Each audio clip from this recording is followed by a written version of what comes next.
माननीय सदस्यगण, item number 1 Shrimati Nirmala Sitharaman वित्त मंत्री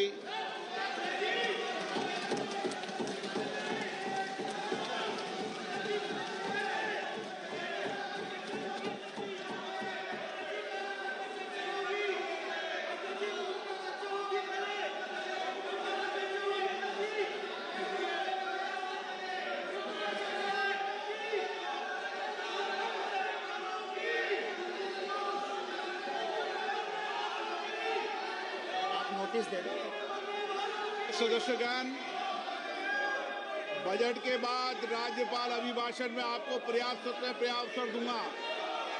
मेरा आपसे निवेदन है, नहीं माननीय अखिलेश जी, आपने संसद की मर्यादा को आप बना के रखें।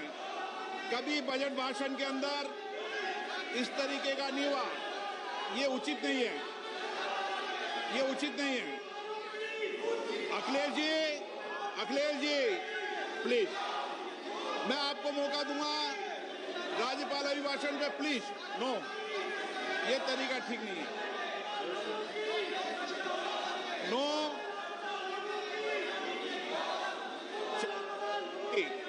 राज्यपाल अभिभाषण पर चर्चा होगी। नो तरीका। Honorable Speaker, I present the budget for 25-26. This budget continues our government's efforts to A. Accelerate growth, B.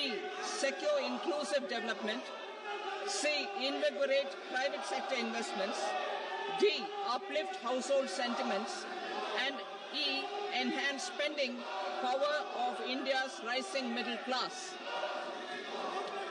Together, we embark on a journey to unlock our nation's tremendous potential for greater prosperity and global positioning under the leadership of Honorable Prime Minister Shri Narendra Modi.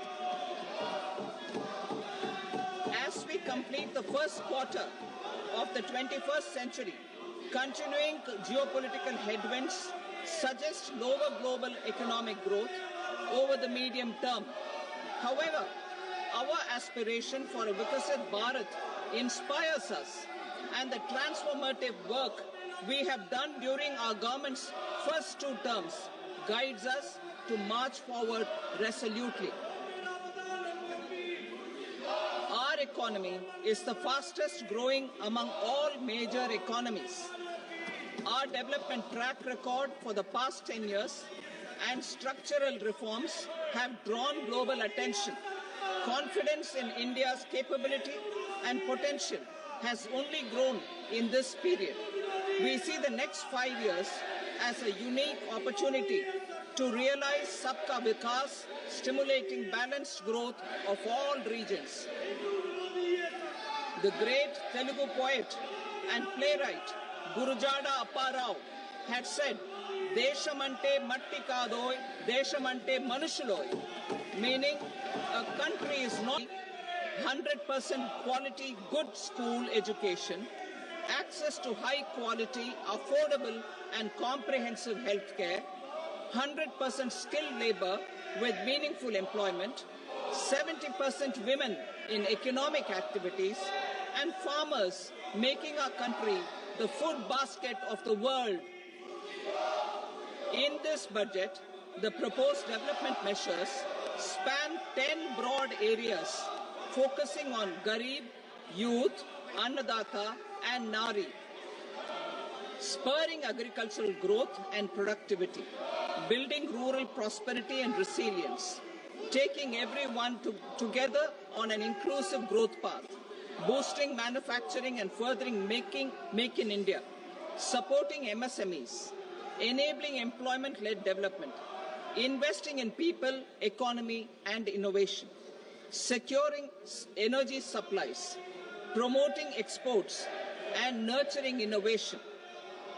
For this journey of development, our 4 powerful engines are agriculture, MSME, investments and exports. The fuel, our reforms. Our guiding spirit, inclusivity. and the destination Vikasit Bharat. This budget aims to initiate transformative reforms across 6 domains. During the first 5 years, these will augment our growth potential and global competitiveness. The domains are taxation, power sector, urban development, mining, financial sector, and regulatory reforms. Agriculture as the first engine. Now I move to specific proposals, beginning with agriculture as the first engine.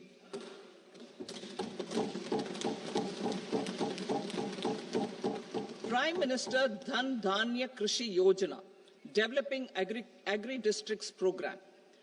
Motivated by the success of the Aspirational District Program, our government will undertake a Prime Minister Dhan Dhanya Krishi Yojana in partnership with states.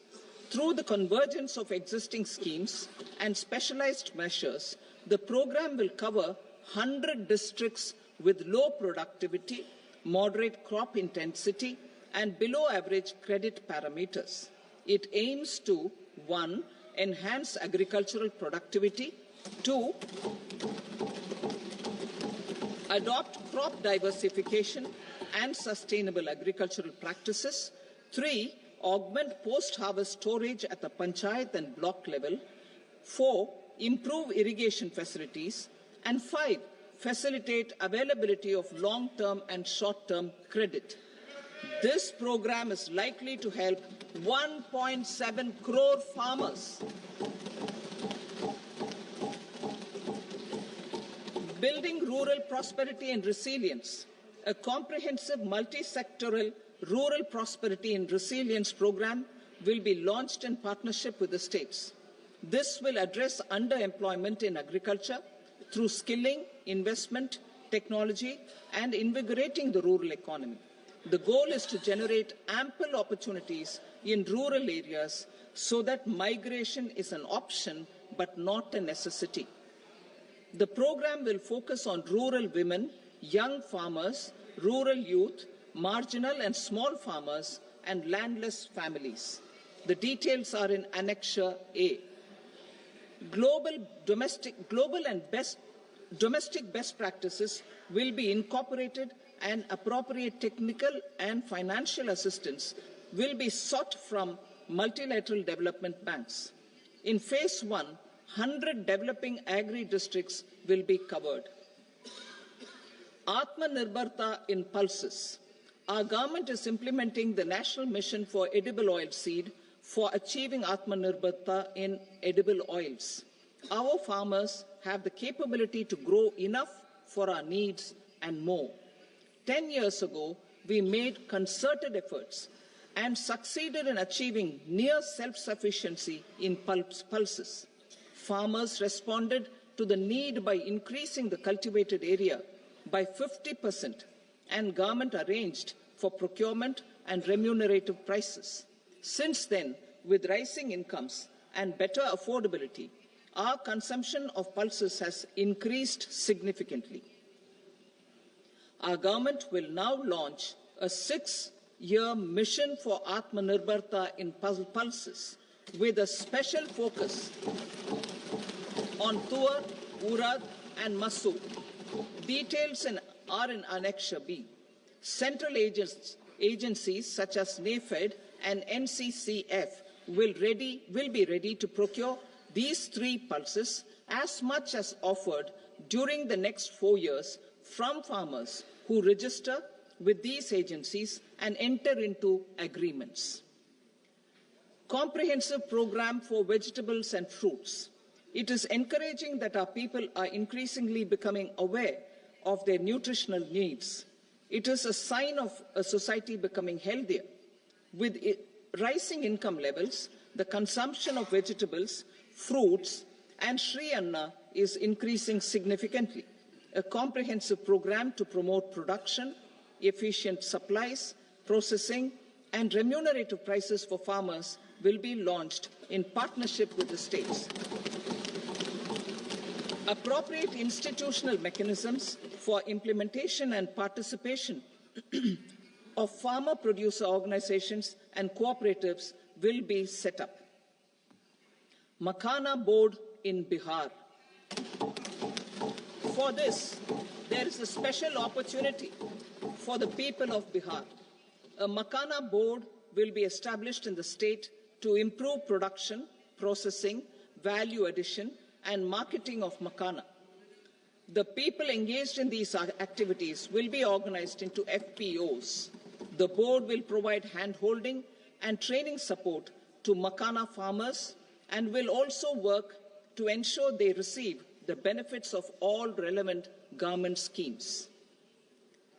A national mission on high-yielding seeds will be launched, aimed at 1. Strengthening research ecosystem, 2. Targeted development and propagation of seeds with high yield, pest resistance, and climate resilience, and 3. Commercial availability of more than 100 seed varieties released since July 2024. India ranks second largest globally in fish production and aquaculture. Seafood exports are valued at 60,000 crore rupees. To unlock the untapped potential of the marine sector, our government will bring in an enabling framework for sustainable harnessing of fisheries from Indian Exclusive Economic Zone and high seas, with a special focus on the Andaman and Nicobar and Lakshadweep Islands. For the benefit of lakhs of cotton growing farmers, I am pleased to announce a mission for cotton productivity. This 5-year mission will facilitate significant improvements in productivity and sustainability of cotton farming and promote extra long staple cotton varieties. The best of science and technology support will be provided to farmers. Aligned with our integrated 5F vision for the textile sector, this will help in increasing incomes of the farmers and ensure a steady supply of quality cotton for rejuvenating India's traditional textile sector. Kisan credit cards facilitate short-term loans for 7.7 crore farmers, fishermen, and dairy farmers. The loan limit under modified interest subvention scheme will be enhanced from 3 lakh rupees to 5 lakh rupees for loans taken through the KCC. For Atmanirbharta in urea production, our government had reopened 3 dormant urea plants in the eastern region. To further augment urea supply, a plant with annual capacity of 12.7 lakh metric tons will be set up at Namrup in Assam.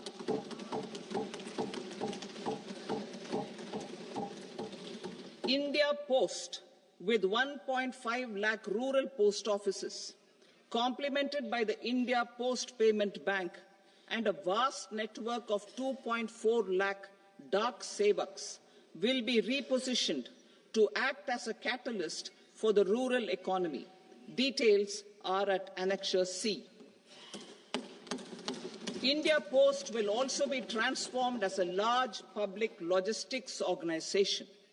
This will meet the rising needs of Vishwakarmas, new entrepreneurs, women, self-help groups, MSMEs, and the large business organizations.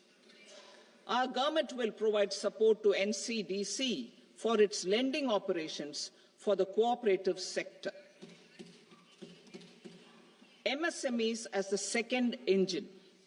Now I move to MSMEs as the second engine, which encompasses manufacturing and services with a focus on MSMEs numbering 5.7 crores.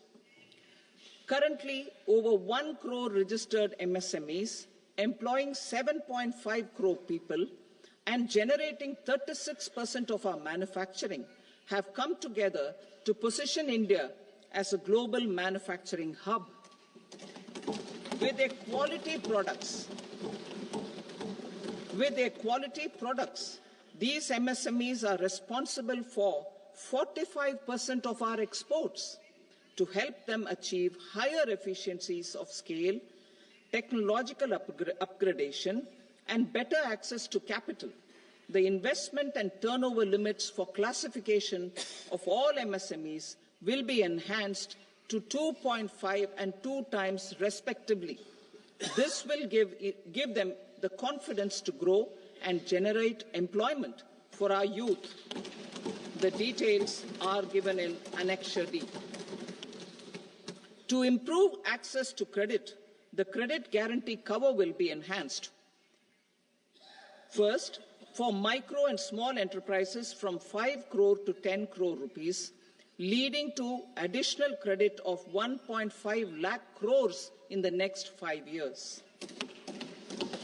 Second, for startups from 10 crore rupees to 20 crore rupees, with the guarantee fee being moderated to 1% for loans in 27 focus sectors which are important for Atmanirbhar Bharat.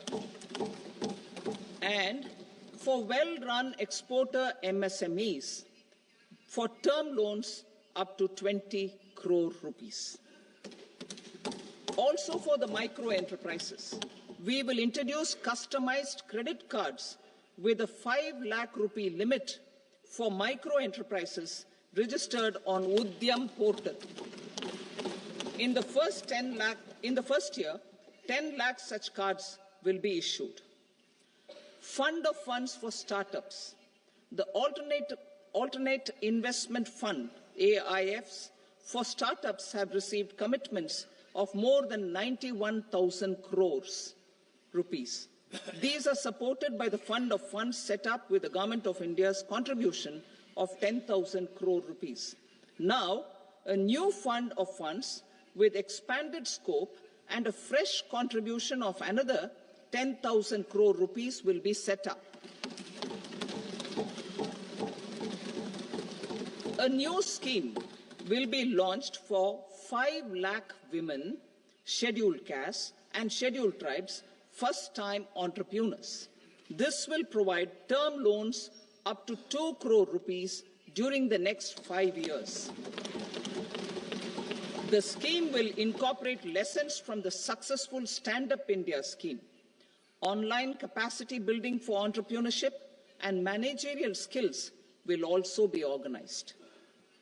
Measures for labor-intensive sectors. To promote employment and entrepreneurship opportunities in labor-intensive sectors, our government will undertake specific policy and facilitation measures. To enhance the productivity, quality, and competitiveness of India's footwear and leather sector, a focused product scheme will be implemented. The scheme will support design capacity, component manufacturing, and machinery required for production of non-leather quality footwear, besides the support for leather footwear and products. The scheme is expected to facilitate employment for 22 lakh persons, generate over 4 lakh crore rupees, and exports of over 1.1 lakh crore rupees. Measures for the toys sector. Building on the National Action Plan for Toys, we will implement a scheme to make India a global hub for toys. The scheme will focus on development of clusters, skills, and a manufacturing ecosystem that will create high-quality, unique, innovative, and sustainable toys that will represent the Made in India brand. Support for food processing. In line with our commitment towards Purvodaya, we will establish a National Institute of Food Technology, Entrepreneurship and Management in Bihar. The institute will provide a strong fillip to food processing activities in the entire eastern region. This will result in 1. Enhanced income for the farmers through value addition to their produce, and 2. Skilling entrepreneurship and employment opportunities for the youth. Manufacturing mission, furthering Make in India. Our government will set up a national manufacturing mission covering small, medium and large industries for furthering Make in India by providing policy support, execution roadmaps, governance and monitoring framework for central ministries and states. Details are in Annexure E. Given our commitment to climate-friendly development, the mission will also support clean tech manufacturing. This will aim to improve domestic value addition and build our ecosystem for solar PV cells, EV batteries, motors and controllers, electrolyzers, wind turbines, very high voltage transmission equipment and grid-scale batteries. Investment as the third engine. Now I move to investment as the third engine, which encompasses investing in people, investing in the economy, and investing in innovation. Investing in people. Saksham Anganwadi and Poshan 2.0. Saksham Anganwadi and Poshan 2.0 program provides nutritional support to more than 8 crore children, 1 crore pregnant women and lactating mothers all over the country, and about 20 lakh adolescent girls in aspirational districts and the Northeast region. The cost norms for these nutritional support will be enhanced appropriately. Atal Tinkering Labs. 50,000 Atal Tinkering Labs will be set up in government schools in the next 5 years to cultivate the spirit of curiosity and innovation and foster a scientific temper among young minds. Broadband connectivity to government secondary schools and PHCs. Broadband connectivity will be provided to all government secondary schools and primary health centers in rural areas under the BharatNet project. Bharatiya Bhasha Pustak Scheme. We propose to implement a Bharatiya Bhasha Pustak scheme to provide digital form Indian language books for schools and for higher education. This aims to help students understand their subjects better and in their language. National Centers of Excellence for Skilling. Building on the initiative announced in the July 24 budget, 5 national centers of excellence for skilling will be set up with global expertise and partnerships to equip our youth with the skills required for Make for India, Make for the World manufacturing.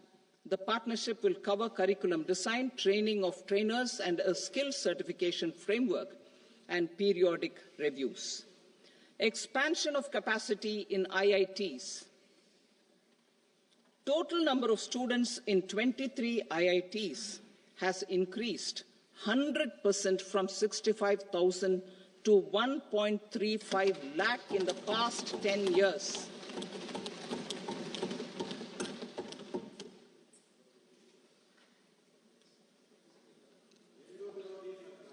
Additional infrastructure will be created in the 5 IITs started after 2014 to facilitate education for 6,500 more students. Hostel and other infrastructure capacity at IIT Patna will also be expanded.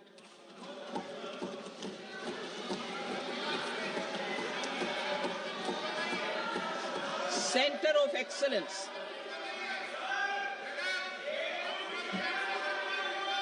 Center of Excellence in AI for Education. I had announced 3 centers of excellence in artificial intelligence for agriculture, health and sustainable cities in 2023. Now a center of excellence in artificial intelligence for education will be set up with a total outlay of 500 crores. Expansion of medical education. Our government has added almost 1.1 lakh undergraduate and postgraduate medical education seats in 10 years, an increase of 130%. In the next year, 10,000 additional seats will be added in medical colleges and hospitals towards the goal of adding 75,000 seats in the next 5 years. Daycare cancer centers in all district hospitals. Our government will facilitate setting up of daycare cancer centers in all district hospitals in the next 3 years. 200 centers will be established in 25-26 itself. Strengthening urban livelihoods. Our government has been giving priority to assisting urban poor and vulnerable groups. A scheme for socio-economic upliftment of urban workers will be implemented to help them improve their incomes, have sustainable livelihoods, and a better quality of life. PM Swanidhi scheme has benefited more than 68 lakh street vendors, giving them respite from high-interest informal sector loans. Building on this success, the scheme will be revamped with enhanced loans from banks, UPI-linked credit cards with 30,000 rupees limit, and capacity building support. Social Security Scheme for welfare of online platform workers. Gig workers of online platforms provide great dynamism to the new age services economy. Recognizing their contribution, our government will arrange for their identity cards and registration on the e-Shram portal. They will be provided healthcare under PM Jan Arogya Yojana. This measure is likely to assist nearly 1 crore gig workers.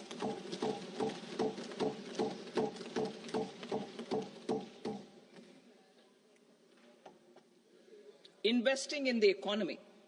Public-private partnership in infrastructure. Each infrastructure-related ministry will come up with a 3-year pipeline of projects that can be implemented in PPP mode. States will also be encouraged to do so and can seek support from the India Infrastructure Project Development Fund, which is a scheme to prepare PPP proposals. Support to states for infrastructure. An outlay of 1.5 lakh crore is proposed for the 50-year interest-free loans to states for capital expenditure and incentives for reforms. Building on the success of the first asset monetization plan announced in 2021, the second plan for 2025 to 30 will be launched to plough back capital of 10 lakh crore in new projects. Regulatory and fiscal measures will be fine-tuned to support the plan. Jal Jeevan Mission. Since 2019, 15 crore households representing 80% of India's rural population have been provided access to portable tap water connections. To achieve 100% coverage, I am pleased to announce the extension of this mission until 2028 with an enhanced total outlay. The mission's focus will be on the quality of infrastructure and O&M of rural piped water supply schemes through Jan Bhagidari.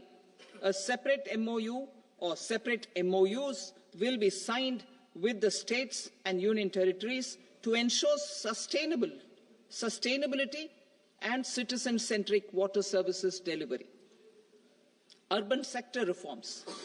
Building on the July budget proposals, urban sector reforms related to governance, municipal services, urban land and planning will be incentivized. Urban Challenge Fund.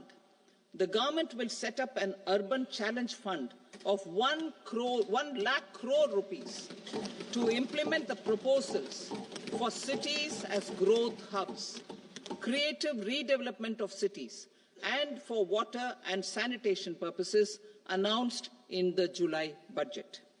This fund will finance up to 25% of the cost of bankable projects, with a stipulation that at least 50% of the cost is funded from bonds, bank loans and PPPs. An allocation of 10,000 crore is proposed in 2025-26. Power sector reforms. We will incentivize electricity distribution reforms and augmentation of intra-state transmission capacity by states. This will improve financial health and capacity of electricity companies. Additional borrowing of 0.5% of GSDP will be allowed to states contingent on these reforms. Nuclear energy mission for Vikasit Bharat. Development of at least 100 gigawatt of nuclear energy by 2047 is essential for our energy transition efforts. For an active partnership with the private sector towards this goal, amendments to the Atomic Energy Act and the Civil Liability for Nuclear Damage Act will be taken up. A nuclear energy mission for research and development of small modular reactors with an outlay of 20,000 crore will be set up. At least 5 indigenously developed small modular reactors will be operationalized by 2033.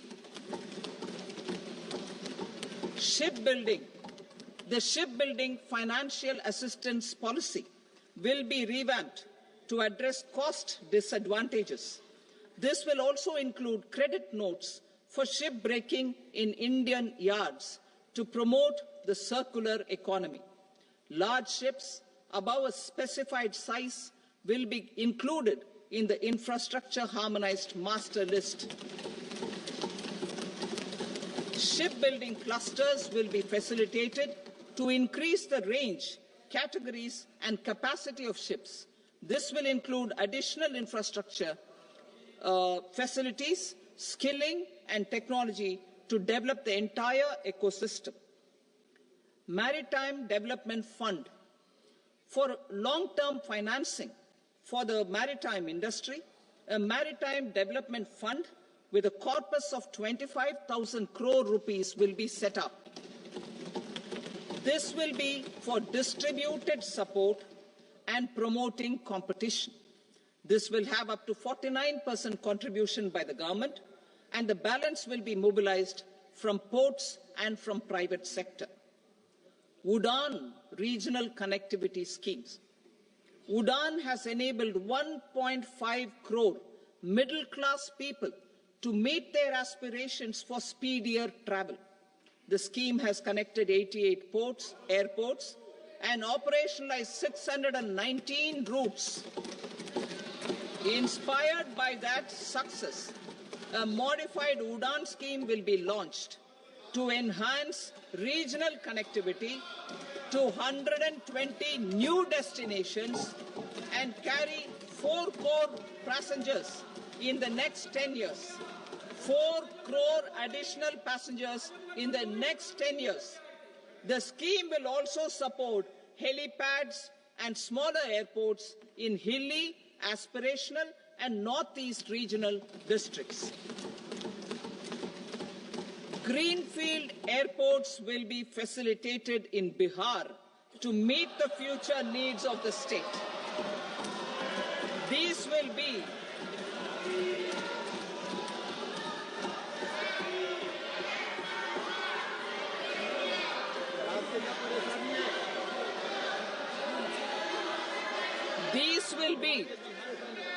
These will be in addition to the expansion of the capacity of Patna Airport and a brownfield airport in Beta. Western Kosi Canal project in Mithilanchal. Financial support will be provided for the Western Kosi Canal ERM project, benefiting a large number of farmers cultivating over 50,000 hectares of land in the Mithilanchal region of Bihar. Mining sector reforms, including those for minor minerals, will be encouraged through sharing of best practices and institutions of a state mining index. A policy for recovery of critical minerals from tailings will be brought out. Under the special window for affordable and mid-income housing, SWAMI, 50,000 dwelling units in stressed housing projects have been completed and keys handed over to home buyers.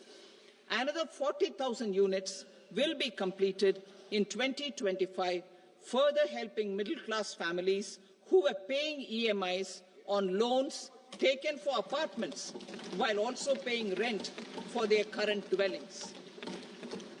Building on this success, SWAMI Fund 2 will be established as a blended finance facility with contribution from the government, banks and private investors. This fund of 15,000 crore rupees will aim for expeditious completion of another 1 lakh units. PM Gati Shakti data for private sector. For furthering PPPs and assisting the private sector in project planning, access to relevant data and maps from the PM Gati Shakti portal will be provided. Tourism for employment-led growth. Top 50 tourist destination sites in the country will be developed in partnership with states through a challenge mode. Land for building key infrastructure will have to be provided by the states. Hotels in these destinations will be included in the infrastructure harmonized list. The following measures will be taken for facilitating employment-led growth: organizing intensive skill development programs for our youth, including in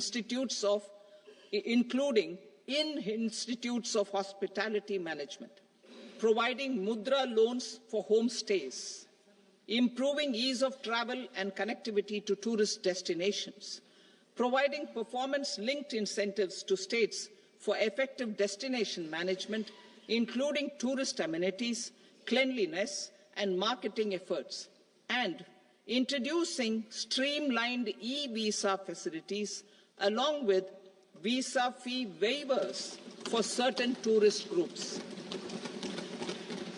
Continuing with the emphasis on places of spiritual and religious significance, in the July budget, there will be a special focus on destinations related to the life and times of Lord Buddha. Medical tourism and heal in India. Medical tourism and heal in India will be promoted in partnership with the private sector, along with capacity building and easier visa norms. Investing in innovation.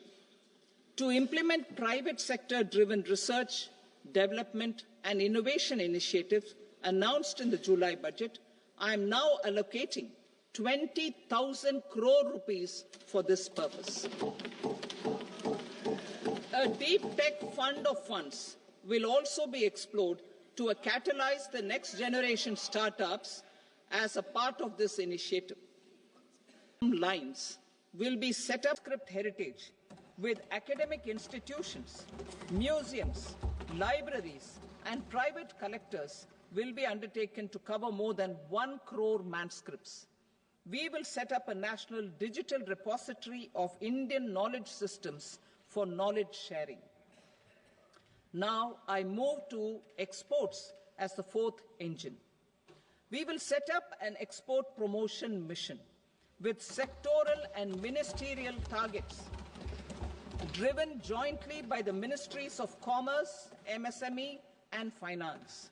It will facilitate easy access to export credit, cross-border factoring support, support to MSMEs to tackle non-tariff measures in overseas markets.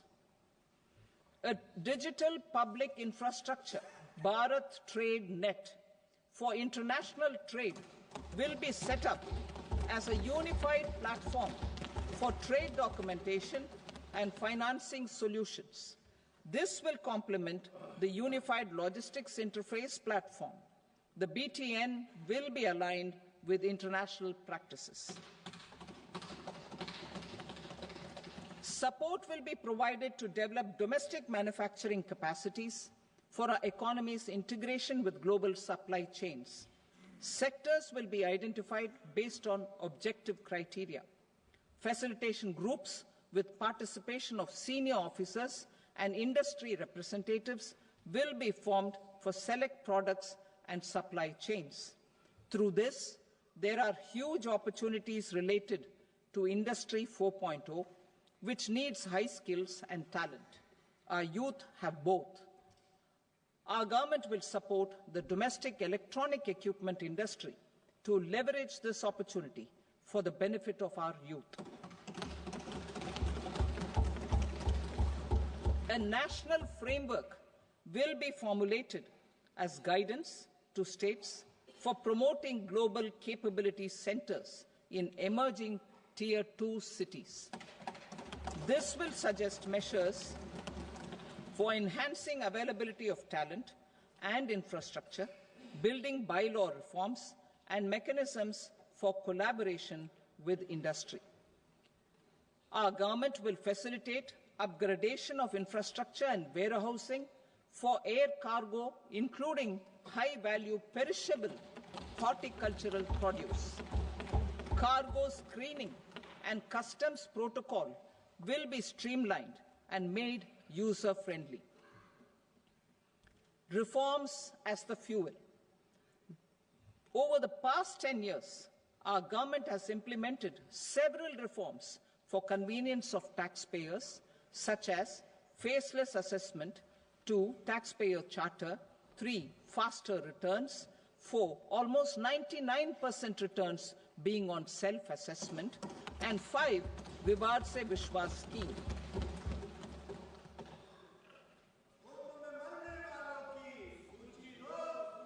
Continuing these efforts, I reaffirm the commitment of the Tax Department to trust first, scrutinize later. I also propose to introduce the new income tax bill next week.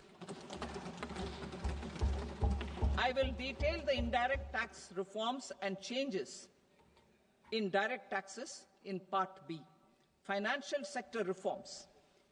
The FDI limit for the insurance sector will be raised from 74 to 100%. This enhanced limit will be available for those companies which invest the entire premium in India. The current guardrails and conditionalities associated with foreign investment will be reviewed and simplified. The services of India Post Payment Bank will be deepened and expanded in rural areas. NABFID will set up a partial credit enhancement facility for corporate bonds for infrastructure. Public sector banks will develop Grameen Credit Score framework to serve the credit needs of SHG members and people in rural areas. A forum for regulatory coordination and development of pension products will be set up. To implement the earlier announcement on simplifying the KYC processes, the revamped Central KYC Registry will be rolled out in 2025. We will also implement a streamlined system for periodic updating. Requirements and procedures for speedy approval of company mergers will be rationalized. The scope for fast-track mergers will also be widened and the process made simpler. As proposed in the interim budget, we signed bilateral investment treaties with 2 countries in 2024 to encourage sustained foreign investment, and in the spirit of First Develop India, the current model BIT will be revamped and made more investor-friendly. In the last 10 years, in several aspects, including financial and non-financial, our government has demonstrated a steadfast commitment to ease of doing business.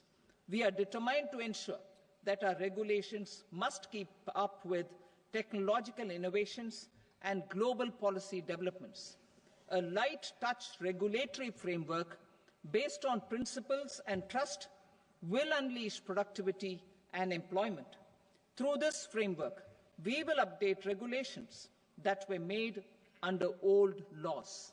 To develop this modern, flexible, people-friendly, and trust-based regulatory framework appropriate for the 21st century, I propose 4 specific measures. A high-level committee for regulatory reforms will be set up for a review of all non-financial sector regulations, certifications, licenses, and permissions. The committee will be expected to make recommendations within a year. The objective is to strengthen trust-based economic governance and take transformational measures to enhance ease of doing business, especially in matters of inspection and compliances. States will be encouraged to join in this endeavour. An investment friendliness index of states will be launched in 2025 to further the spirit of competitive, cooperative federalism. Under the Financial Stability and Development Council, a mechanism will be set up to evaluate impact of the current financial regulations and subsidiary instructions. It will also formulate a framework to enhance their responsiveness and development of the financial sector.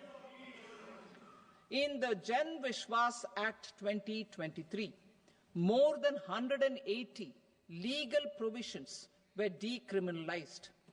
Our government will now bring up the Jan Vishwas Bill 2.0 to decriminalize more than 100 provisions in various laws. I now move to fiscal policy. In the July budget, I had committed to staying the course for fiscal consolidation. Our endeavour will be to keep the fiscal deficit each year such that central government debt remains on a declining path as a percentage of the GDP. The roadmap for the next 6 years has been detailed in the FRBM statement. Revised estimates for 2024-25. The revised estimate of the total receipts other than borrowings is 31.47 lakh crore rupees, of which the net tax receipts are 25.57 lakh crore rupees. The revised estimate of the total expenditure is 47.16 lakh crore rupees, of which the capital expenditure is about 10.18 lakh crore rupees. The revised estimate of the fiscal deficit is 4.8% of the GDP. Budget estimates for 25-26. Coming to 25-26, the total receipts other than borrowings and total expenditure are estimated at 34.96 lakh crore rupees and 50.65 lakh crore rupees respectively. The net tax receipts are estimated at 28.37 lakh crore rupees. The fiscal deficit is estimated to be 4.4% of GDP. To finance the fiscal deficit, the net market borrowings from dated securities are estimated at 11.54 lakh crore. The balance financing is expected to come from small savings and other sources. The gross market borrowings are estimated at 14.82 lakh crore rupees. I will now move to Part B. Indirect taxes. My proposals relating to customs aim to rationalize tariff structure and address duty inversion. These will also support domestic manufacturing and value addition, promote exports, facilitate trade, and provide relief to common people. Rationalization of customs tariff structure for industrial goods. As a part of comprehensive review of customs rate structure announced in July 2024 budget, I propose to 1. remove 7 tariff rates. This is over and above the 7 tariff rates removed in 23-24 budget.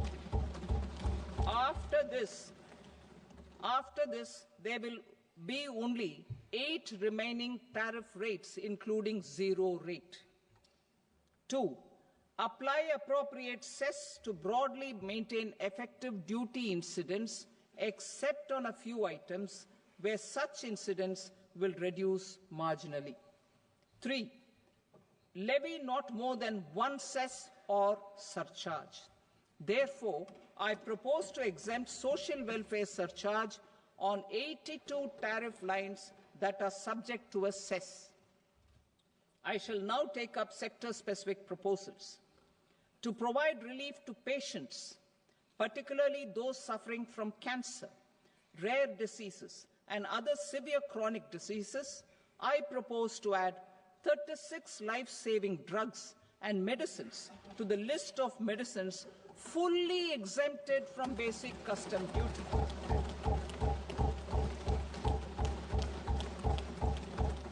I also propose to add 6 life-saving medicines to the list attracting concessional custom duty of 5%. Full exemption and concessional duty will also respectively apply on the bulk drugs for manufacture of the above. Specified drugs and medicines under patient assistance programs run by the pharmaceutical companies are fully exempt from BCD, provided the medicines are supplied free of cost to the patients. I propose to add 37 more medicines along with 13 new patient assistance programs. Support to domestic manufacturing and value addition. Critical minerals. In the July 2024 budget, I had fully exempted BCD on 25 critical minerals that are not domestically available. I had also reduced BCD of 2 other such minerals to provide a major fillip to their processing, especially by MSMEs. Now, I propose to fully exempt cobalt powder and waste, the scrap of lithium-ion battery, lead, zinc, and 12 more critical minerals. This will help secure the availability for manufacturing in India and promote more jobs for our youth. To promote domestic production of technical textile products such as agro-textiles, medical textiles, and geotextiles at competitive prices, I propose to add 2 more types of shuttle-less looms to the list of fully exempted textile machinery. I also propose to revise the BCD rate on knitted fabrics covered by 9 tariff lines from 10 or 20 to 20% or 115 rupees per kg, whichever is higher. Electronic goods.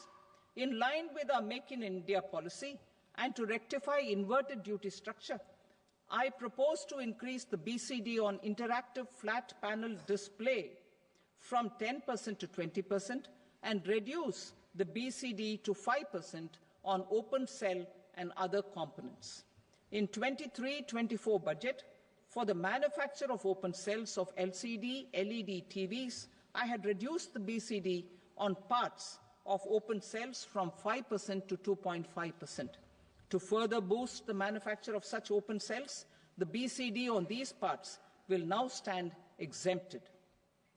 Lithium-ion battery.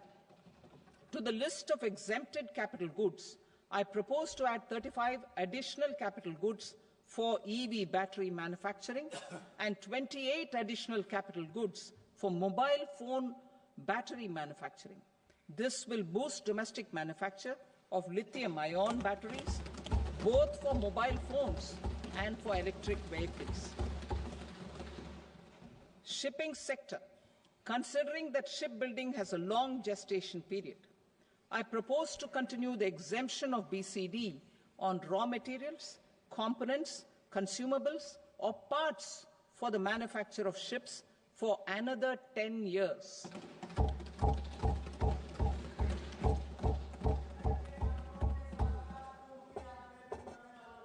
also propose the same dispensation for shipbreaking to make it more competitive. Telecommunication. To prevent classification disputes, I propose to reduce the BCD from 20% to 10% on carrier-grade Ethernet switches to make it at par with non-carrier-grade Ethernet switches. Export promotion.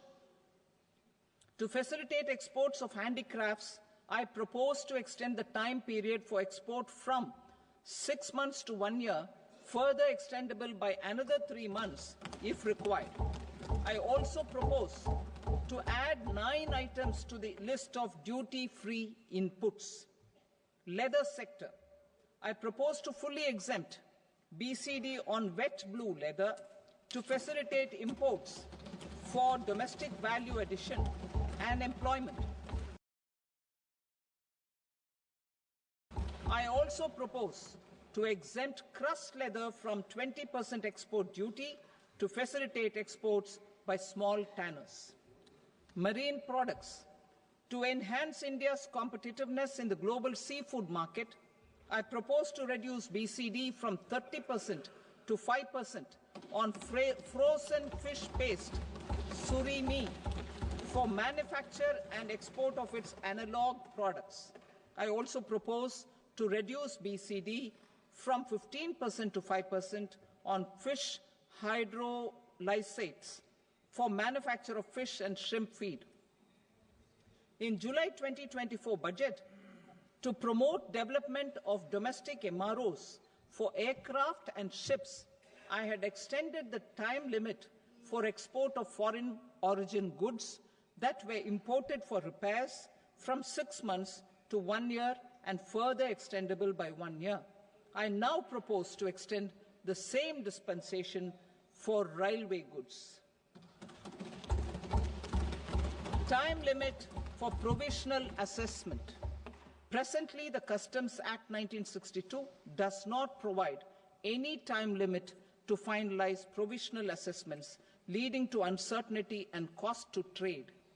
As a measure of promoting ease of doing business, I propose to fix a time limit of 2 years, extendable by a year, for finalizing the provisional assessment. I propose to introduce a new provision that will enable importers or exporters, after clearance of goods, to voluntarily declare material facts and pay duty with interest but without penalty.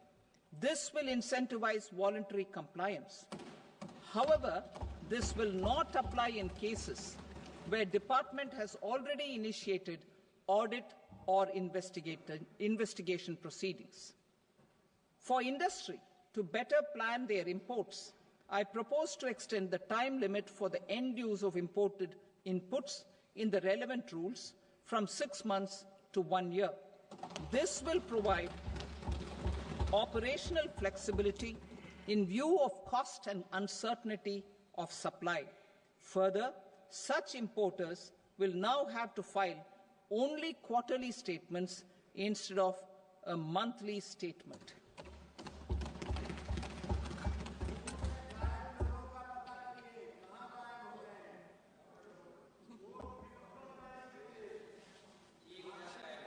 I now come to my direct tax proposals. In Part A, I have briefly underlined taxation reforms as one of key reforms to realize our vision of Vikasit Bharat.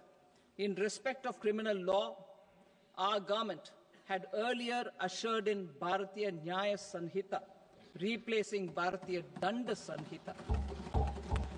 I am happy to inform this august House and the country that for new income tax bill will carry forward the same spirit of Nyaya in its drafting as well.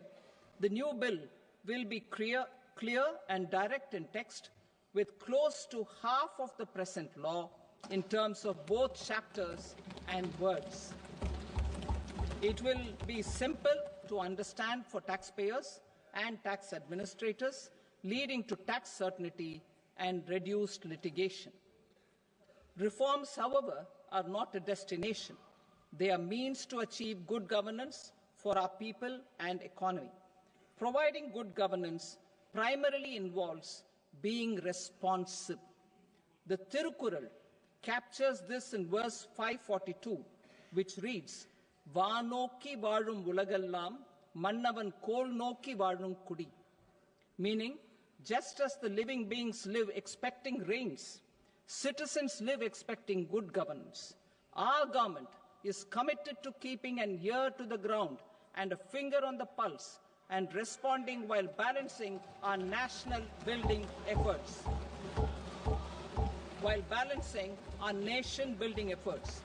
The following measures will detail just how our government will, under the guidance of PM Modi, has taken steps to understand and address.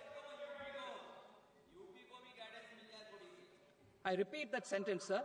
The following measures will detail just how our government, under the guidance of PM Modi, has taken steps to understand and address the needs voiced by our citizens. My tax proposals are guided by this spirit. The objectives of my proposals are as follows.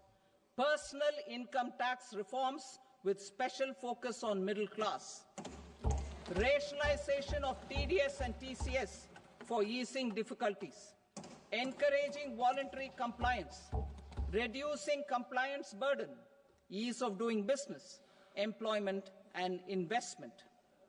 I will come to my proposal on personal income tax towards the end. TDS and TCS, rationalization for easing difficulties. I propose to rationalize tax deduction at source, TDS, by reducing the number of rates and thresholds above which TDS is deducted. Further, threshold amounts for tax deduction will be increased for better clarity and uniformity. The limit for tax deduction on interest for senior citizens is being doubled from the present 50,000 rupees to 1 lakh rupees. Similarly, the annual limit of 2.40 lakh rupees for TDS on rent is being increased to 6 lakh rupees. This will reduce the number of transactions liable to TDS, thus benefiting small taxpayers receiving small payments. The threshold to collect tax at source, the TCS, on remittances under RBI's liberalized remittance scheme, the LRS, is proposed to be increased from 7 lakh to 10 lakhs. I also propose to remove TCS on remittances for education purposes, where such remittances is out of a loan taken from a specified financial institution. Both TDS and TCS are being applied on any transaction related to sale of goods. To prevent such compliance difficulties, I propose to omit the TCS. I also propose that the provisions of the higher TDS deduction will now apply only in non-PAN cases. In July 2024, the delay for payment of TDS up to the due date of filing statement was decriminalized. I propose to provide the same relaxation to TCS provisions as well. The government under the leadership of Prime Minister Modi believes in Sabka Saath, Sabka Vikas, Sabka Vishwas and Sabka Prayas. In line with this, we brought in updated return facility in 2022 for voluntary compliance by taxpayers who had omitted to report their correct income. Our trust in taxpayers was proved right. Nearly 90 lakh taxpayers voluntarily updated their incomes by paying additional tax. Taking this trust further, I now propose to extend the time limit to file updated returns for any assessment year from the current limit of 2 years to 4 years. I propose to reduce the compliance burden for small charitable trusts and institutions by increasing their period of registration from 5 years to 10 years.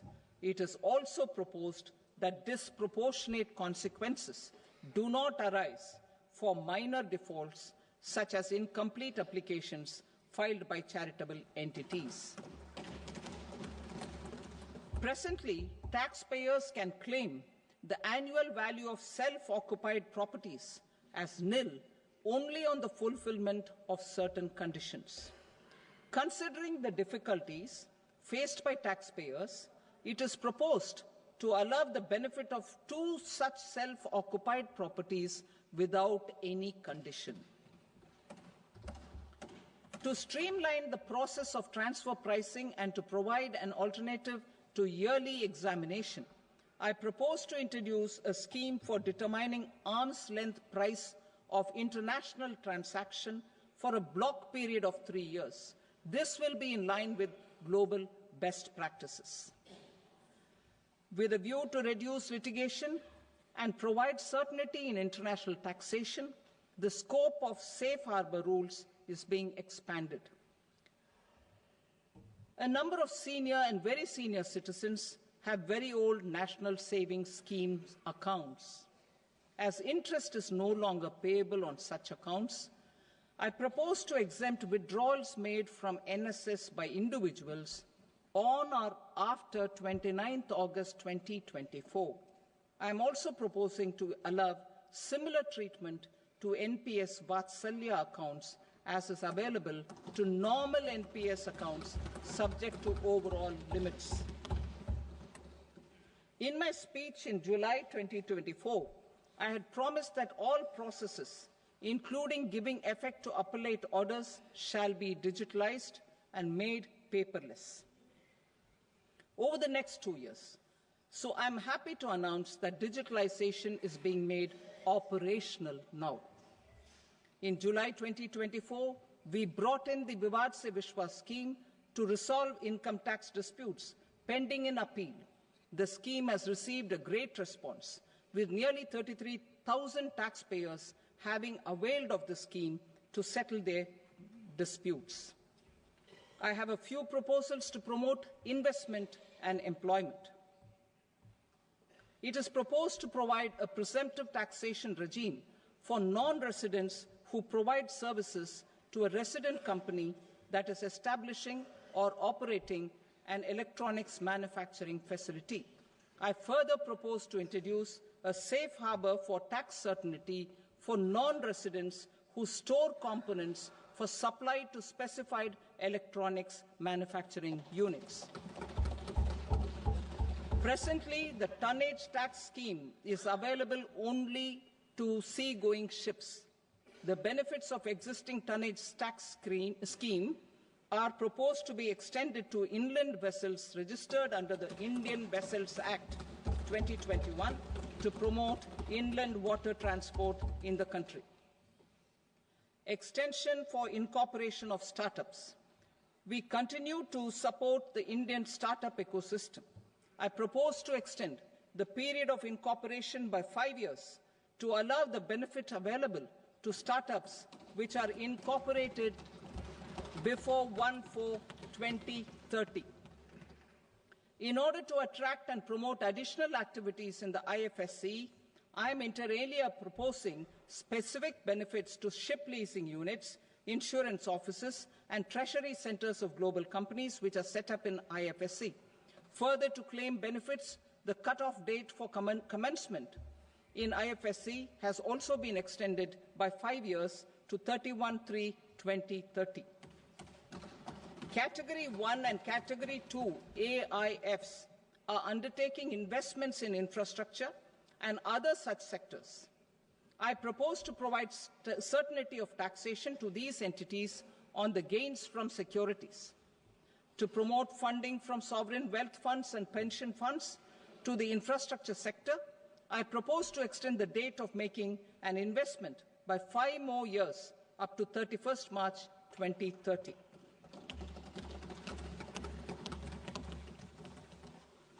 Personal income tax reforms with special focus on middle class. Democracy, demography, and demand are the key support pillars in our journey towards Vikasit Bharat. The middle class provides strength for India's growth. This government, under the leadership of Prime Minister Modi, has always believed in the admirable energy and ability of the middle class in nation building. In recognition of their contribution,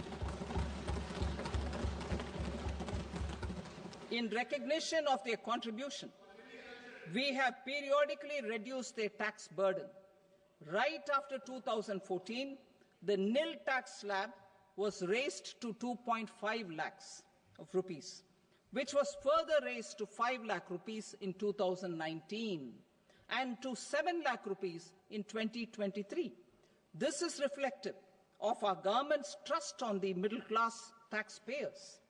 I am now happy to announce that there will be no income tax payable up to income of 12 lakh rupees.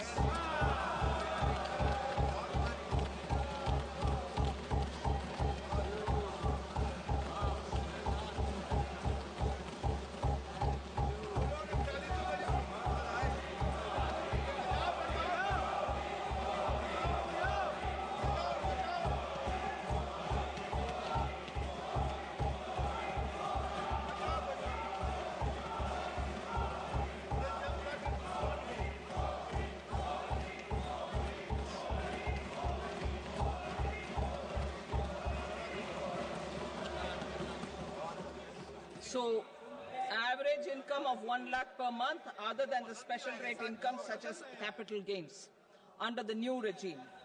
This limit will be 12.75 lakh for salaried taxpayers due to the standard deduction of 75,000. Slabs and rates are being changed across the board to benefit all taxpayers. The new structure will substantially reduce the taxes of the middle class and leave more money in their hands, boosting household consumption, savings and investment. In the new tax regime, I propose to revise tax rate structures as follows: 0 to 4 lakh rupees nil, 4.8 lakh rupees to 4 to 8 lakh rupees 5%, 8 to 12 lakh rupees 10%, 12 to 16 lakh rupees 15%, 16 to 20 lakh rupees 20%, 20 to 24 lakh rupees 25%, and above 24 lakh rupees 30%. To taxpayers up to 12 lakh of normal income other than special rate income such as capital gains. I read that again.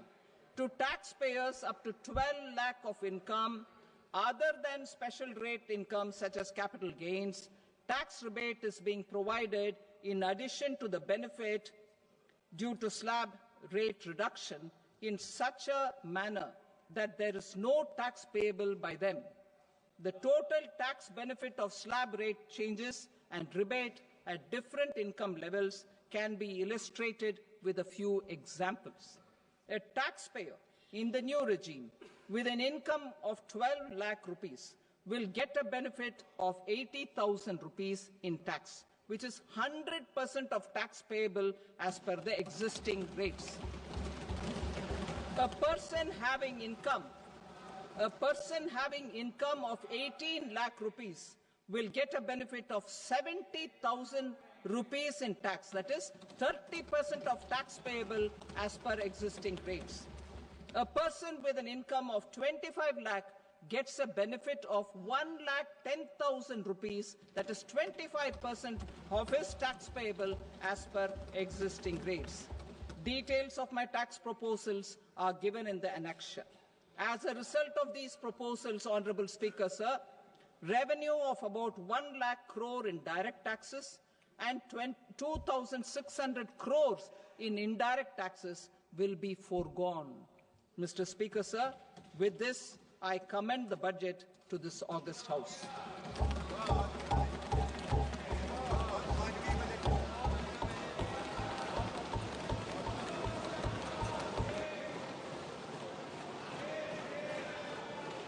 Item number 2, Srimati Nirmala Sitharaman. Sir, With your permission, I rise to lay on the table the following statements under Section 3(1) of the Fiscal Responsibility and Budget Management Act 2003. Medium-term fiscal policy cum fiscal policy strategy statement and macroeconomic framework statement. Item number 3, Srimati Nirmala Sitharaman. Sir, with your permission, I rise to move for leave to introduce the Finance Bill 2025. प्रश्न ये है कि विधेयक को पुनर्स्थापित करने की अनुमति प्रदान की जाए। जो सदस्य इसके पक्ष में हाँ कहें, जो सदस्य विरोध में ना कहें। मेरे विचार में निर्णय हाँ वालों के पक्ष में हुआ, हाँ वालों के पक्ष में अनुमति प्रदान की जाती है। माननीय मंत्री जी अब विधेयक को पुनर्स्थापित करें। Sir, I introduce the bill. Thank you. सभा की कार्रवाई